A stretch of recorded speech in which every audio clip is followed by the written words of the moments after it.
आवाज़नामा channel पर खुश आमदीद। पश्मीना का ताल्लुक एक खूबसूरत कोसारी इलाके से था। वो मेरे वालिद के एक कज़िन की बेटी थी। हम रावलपिंडी में रहा करते थे और पश्मीना से तभी मुलाकात हो पाती जब वालिद के उन रिश्तेदारों के यहाँ किसी की शादी होती और हमको मदऊ किया जाता। मुझको सरसब्ज और खूबसूरत मनाजिर से घिरा हुआ ये गांव बहुत भला लगता। तभी मैं बाबा जान से शादी में शिरकत के लिए इसरार करती। इस बहाने मेरी पश्मीना से भी मुलाकात हो जाती। वो गांव की आबो हुआ में पली बड़ी और उसकी परवरिश पर ये रूह परवर खुली आबो हुआ असरअंदाज हुई थी। इसकी चाल में बिजली की सी तेजी थी। इस पहाड़ी लड़के की क्या तारीफ बयान करूं। बोलती थी तो लगता कोयल सुरीली आवाज में कोई गीत अलाप रही हो। सफेद सहर की सी रंगत थी इसकी और गालों पर शफक की लाले। वो फितरत की बेटी लगती थी। कुदरत ने इस शाहकार को बतौर खास तख्लीक किया था और उसके माँ बाप को इसका मुहाफिज मुकर्रर किया था। मुद्दत बाद जब वो हमारे घर अपने शौहर का इलाज कराने आई, मैं इसको पहचान ना सकी। हालात ने बिलाखिर इसके गुलाब चेहरे से ताजगी और खूबसूरती छीन ली थी। वो 5 भाइयों की इकलौती बहन थी। माँ इसके लिए अच्छे से अच्छा लिबास बनाती और बेहतरीन अंदाज में तरबियत भी की, मगर वो इसकी तकदीर को बेहतरीन ना बना सकी। गोरिश खान उसकी जिंदगी में खिजा की परछाई बनकर दाखिल हुआ। वो बस्ती का सबसे दौलतमंद और बासर आदमी था और लोगों पर हावी रहता था। वो बस्ती के लोगों के छोटे मोटे मसाइल हल कर देता और सरदारी की मसनद पर विराजमान रहता था। वो शादीशुदा और बाल बच्चेदार आदमी था, मगर अपनी अय्याश तबीयत की वजह से पश्मीना पर नजर रखे हुए था।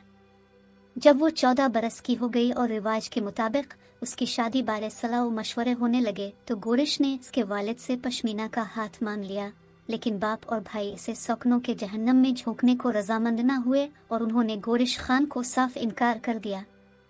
ये इनकार गोरिश की अना परस्त तबीयत पर खुला थप्पड़ था। उसने खुलम खुला तो कुछ बात ना कही, लेकिन दिल में उन लोगों से बदला लेने की सोचने लगा। पश्मीना का भाई सुलेमान जिस लड़की से शादी चाहता था, इस लड़की के बाप की यही शर्त थी कि वो तभी अपनी लड़की जरीना को देगा जब बदले में इसके बेटे काबिल के लिए रिश्ता मिलेगा। जरीना के वालिद ने फैसला सरदार पर छोड़ दिया। सरदार गोरिश ने फैसला सुना दिया कि सुलेमान को जरीना का रिश्ता तभी मिल सकता है जब वो अपनी बहन पश्मीना का रिश्ता बदले में काबिल को दे देगा। ये बात पश्मीना के वालिद को मंजूर न थी, क्योंकि काबिल खान नाम का काबिल था, लेकिन वो किसी सूरत इसकी बेटी के काबिल न था। बाप ने इनकार किया तो बेटे यानी सुलेमान ने वालिद पर दबाव डाला। वो किसी सूरत अपनी मोहब्बत को खोना न चाहता था। बेटे के दबाव से बाप मजबूर हो गया और उसने हथियार डाल दिए। पश्मीना और उसकी वालिदा भी काबिल से रिश्ते पर बहुत रोई, मगर उनकी आहो फुगा पर किसी ने तवज्जो न दी। सुलेमान की तो जरीना को पाकर ईद हो गई, मगर उसकी बहन बेचारी भाई की खुद गर्जी पर वारी गई। ये शोख और चंचल लड़की, जो अलहड़ भी थी, अपने वालिदैन की इताअत गुजारी में चुपचाप काबिल खान के हुजरे में आन बसी। जाहिरी तौर पर वो पुरसुकून दिखाई देती थी, लेकिन इसके अंदर हर वक्त एक जंग जारी रहती। वो काबिल को दिल से कबूल ना कर सकी, ताहम हालात से समझौता करना ही था। गोरिश खान खुश था कि इसने ऐसा फैसला कराकर पश्मीना के बाप को सबक सिखा दिया है कि जिसने सरदार के रिश्ते को ठुकरा दिया, इसको जाहिल के प्ले बांध दिया गया। जब इसने देखा कि यह शरीफ घराना और उनकी लड़की हर हाल में साबिर, शाकिर और पुरसुकून हैं, तो उसे फिर बेइज्जती के एहसास ने घेर लिया। उसने किसी न किसी तरह पश्मीना की सास को बावर करा दिया कि इसकी बहू बा किरदार लड़की नहीं है। वो किसी और से शादी करना चाहती थी, लेकिन मैंने बस्ती और बरादरी की इज्जत बचाने और तुम्हारी लड़की का ख्याल करते हुए ऐसा फैसला किया। काबिल की माँ अनपढ़ औरत थी, जिसकी जिंदगी रख रखाव से आ रही थी। इसके कहने पर वो बहू के किरदार की खोज में चौकनी रहने लगी। यूं भी इसे पश्मीना की खामोशी जह लगती थी।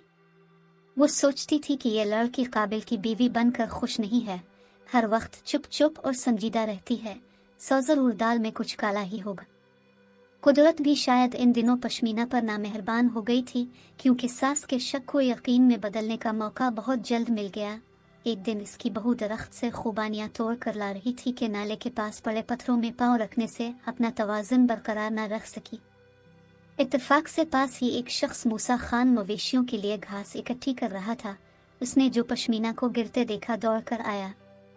ये शख्स पश्मीना का मामूजाद था। उसने पत्थरों पर गिरती हुई पश्मीना का हाथ पकड़कर उसको उठने में मदद दी। तभी इसे काबिल की माँ ने देख लिया। वो दौर से ये ना देख सकी कि मदद को आने वाला मर्द कौन है जिसने इसकी बहू का हाथ पकड़ा है, और ये इसे देखने और जाने की जरूरत भी ना थी।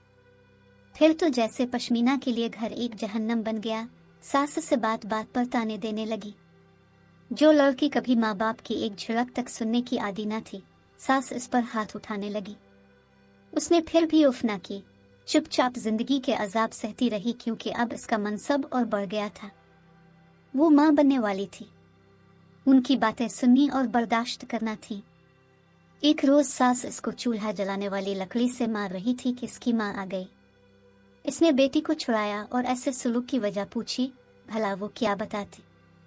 शादी और उसके बाद के मसाइल सरदार ही हल करते थे, और वो ना चाहती थी कि इसके मसले सरदार की मर्जी से हल हों। वो इस किस्म के फैसलों से खौफजदा थी। वो अब बरादरी पर एतबार नहीं कर सकती थी। वो मुतमईन थी कि काबिल इससे खुश था। वो उसे तंग नहीं करता था, मोहब्बत करता था और कुछ नहीं कहता था।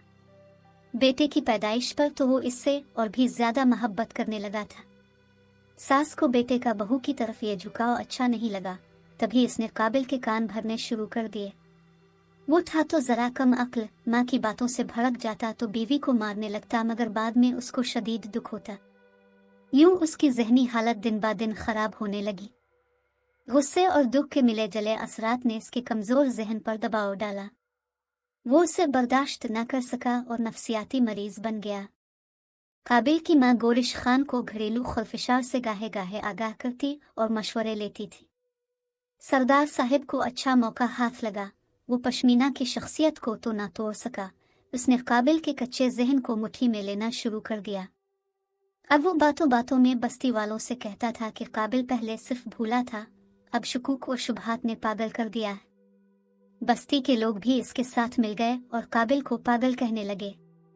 कुछ अरसे इस भूले भाले आदमी ने लोगों की बातों को बर्दाश्त किया, लेकिन जल्द ही इसे खुद अपनी जहनी सेहत पर शक होने लगा और वो पागलों जैसी हरकतें करने लगा।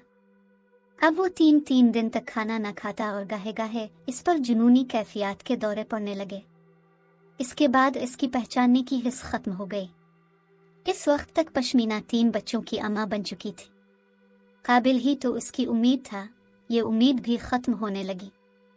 अब गुरिश के दिल पर ठंडक बैठी कि पश्मीना के माँ बाप ने इसको ठुकरा कर जो बेइज्जती की थी, इसने काबिल को बस्ती भर में पागल करार दलवा कर बदला ले लिया था।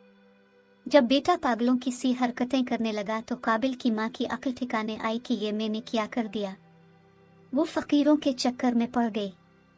कहती कि बहू और उसके घर वालों ने मेरे बेटे पर तावीज़ किए हैं। ये ख्याल जुनून की हदों तक पहुंच गया। उधर काबिल दुनिया से रफ्ता रफ्ता बेगाना होने लगा। अपने बच्चों को भी ना पहचानता था और उसको सर्दी गर्मी का एहसास जाता रहा। वो दरअसल बीवी से इतनी मोहब्बत करता था कि पश्मीना के बारे में बदकिरदार का लफ्ज़ उसे बर्दाश्त न था, और माँ ही इसको इस बारे सबसे ज्यादा सदमा पहुंचाती थी। पश्मीना के भाई और वालिद काबिल को रावलपिंडी लेकर आए, डॉक्टरों को दिखाया। उन्होंने माहिर नफ्सियात डॉक्टर को दिखाने के लिए कहा और मेरे वालिद साहिब ने उन लोगों को रहाइश दी, काफ़ी मदद की। इस तरह काबिल भाई का इलाज शुरू किया गया। जहनी अमराज के अस्पताल से इलाज करवाने से कुछ बेहतर तो हो गए, लेकिन पहले जो अपनी मशक्क़त से अपनी ज़मीन पर साल भर का अनाज उगा लेते थे, इस काम से वो गए। ख़ानदान वाले अफसोस करते थे, लेकिन उनके बच्चों की जिम्मेदारियां कोई कबूल करने को तैयार न था।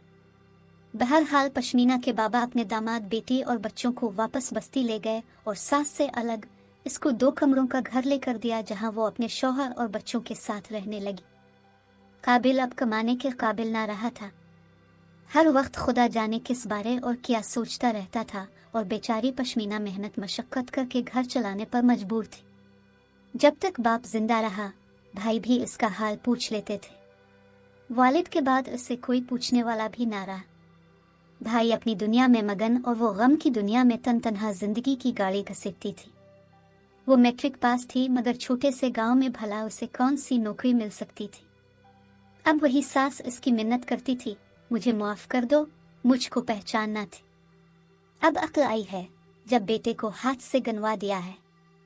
उम्मीद है आज की कहानी आपको पसंद आई होगी। اگلی ویڈیو تک کے لیے خدا حافظ۔